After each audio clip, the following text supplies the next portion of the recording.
Hey everyone, I'm Sebastian, and this is my game show. It's called Lying for Money.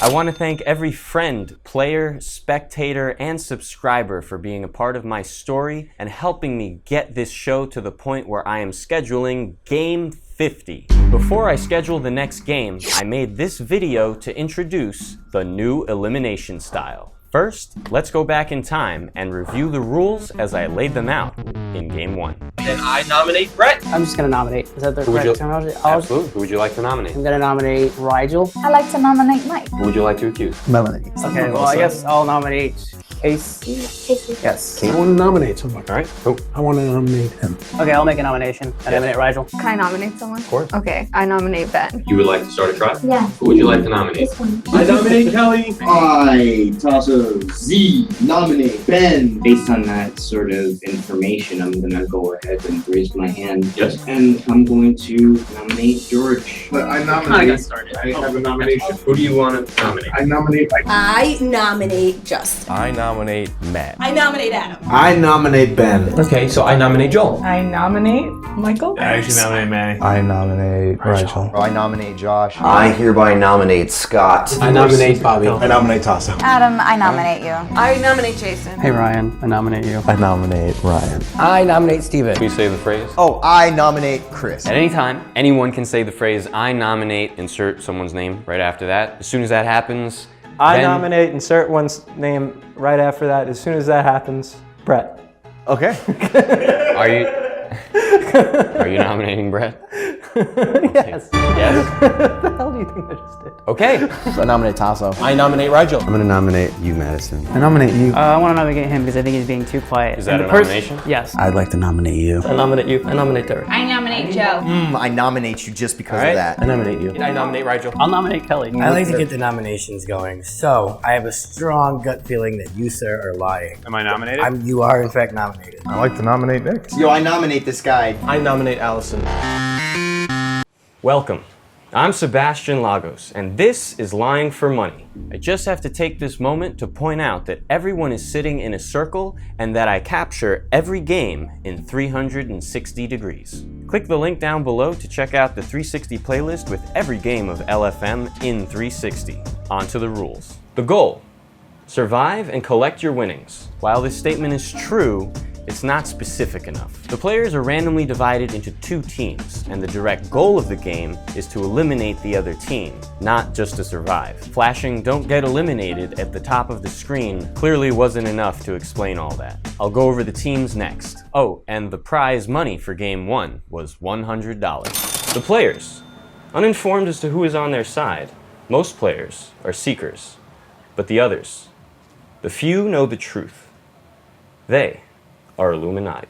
Originally, I only intended to have 6 players per game with 4 Seekers and 2 Illuminati, but ideas grow and evolve. After Game 2, which I called the Redemption Round, I named the 6-player version of the game the Inner Circle, and I created a new level for players to qualify into the circle that requires only 3 players, with 2 Seekers and a team of 1 player called the Liar. Yeah, I know, the first 2 games of Lying for Money didn't have a liar. The 3-player level is called Sudden Death. Initially, I offered $30 only if the game was done in under 5 minutes, but I stopped that after Game 5. I didn't offer any cash for Sudden Death until Game 10, when I introduced a $15 prize. I also introduced the Instant Cash Prize Vote, which gives all the players a vote before the game starts on whether or not they want to split the prize regardless of who wins the game. I offered $15 per game from games 10 through 12, and then I lowered it to $10 for games 13 through 28. I then brought the $15 prize back in game 29 and have kept it that way ever since. All rookies play Sudden Death first. Up until game 26, the second Inner Circle, I allowed players already in the circle to continue playing more Sudden Death games to gain priority for the next Inner Circle game. Since then, I've scrapped the priority system and players are only allowed to play their level. After game 40, the fourth inner circle, I added 2 more levels for a total of 4. Seeker's Square and Pentagonum Illuminatorum, which means Illuminati's Pentagon in Latin. So, if you win sudden death, you move up to Seeker's Square, requiring 4 players with 3 Seekers, 1 Liar, and a $30 cash prize. Seeker's Square is the only other level besides sudden death that also has an instant cash prize vote before the game. Win Seeker's Square and move up to the Pentagonum, requiring 5 players with 3 Seekers, 2 Illuminati, and a $60 cash prize. Win the Pentagonum and you're in the Inner Circle, requiring 6 players with 4 Seekers, 2 Illuminati, and $100 for the taking. If you are eliminated, you move back to the previous level for another chance. Next up is how to eliminate other players, or possibly get eliminated yourself. The rules. Do what you want, say what you want, but just know that anything you do or say can and will be used against you by another player. The path to elimination starts with a formal accusation. This means that I will only jump in and mediate who may speak during certain circumstances. If there is no trial and I'm not addressing anyone's question, everyone is free to converse at will during the game. If you would like to put someone on trial, use the phrase "I nominate" followed by their name. You're welcome to say this traditional phrase, but as of game 37, the third inner circle, that is no longer necessary. Eventually, I will have buttons for everyone to press to start trials. Until then, I require that players simply raise their hand above their shoulder to start a trial or to get my attention so I can address a question publicly. Once nominated, everyone gets 1 voluntary turn to speak, starting with the plaintiff and ending with the defendant. This is the part where I mediate the floor. You'll hear me say stuff like, "Trial 1, Adam has nominated Brett. Adam, would you like to provide testimony?" And, "Thank you, Adam. Would anyone else like to provide testimony about Brett?" And, "All right, Brett, would you like to defend yourself?" After the defense, a prompt vote is held to decide the nominee's fate. At this point, everyone except the defendant puts on their mask so voting is not influenced by other votes in the moment. Please note, the defendant's vote is counted too. That means only more than half of all the players in the game constitutes a majority. With a majority vote to eject, the accused individual is eliminated and their allegiance revealed. In sudden death, all it takes is 1 elimination for the game to be over. All the other levels can have various numbers of eliminations before the game comes to an end. The game ends with either the loss of the Seeker majority or the destruction of the Illuminati, or the elimination of the Liar in sudden death and Seeker's Square. As I stated before, eliminated players move down 1 level while winners move up 1 level, unless of course they're already in the inner circle, in which case they remain there with a streak to defend.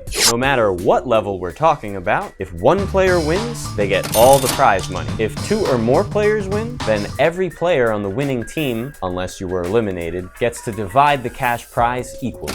That's how to play Lying for Money until game 49, the 5th inner circle, because ideas grow and evolve. I began holding test games of all sizes to test out new elimination styles. Click the playlist on the right or down below to watch those test games. Of all the styles tested so far, one seems to have proven itself necessary and useful enough for me to introduce it into official gameplay. Since my game has no time limits, there have been moments where players have made an informal ultimatum by stating that if they aren't eliminated soon, they will leave and forfeit. I have to pee soon, so this game has to end in a few minutes. Players are free to leave at any time, but I also want to give you another official option in that scenario. That option is the ultimatum. Much like the standard trial, the ultimatum has a plaintiff, defendant, voluntary testimony, and votes.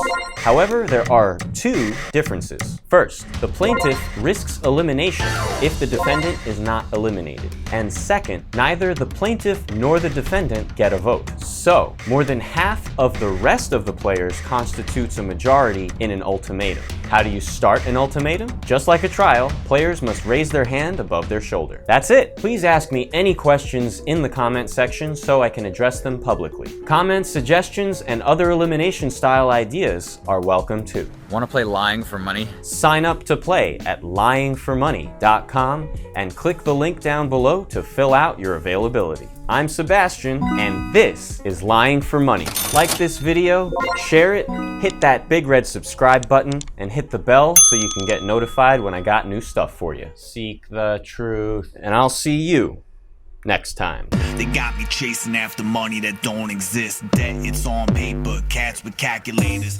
Calculate a way to make a real dollar off a dollar faker. And you know they say to trust God, he's your maker. Want to play lying for money? You're not playing anything. Let's go.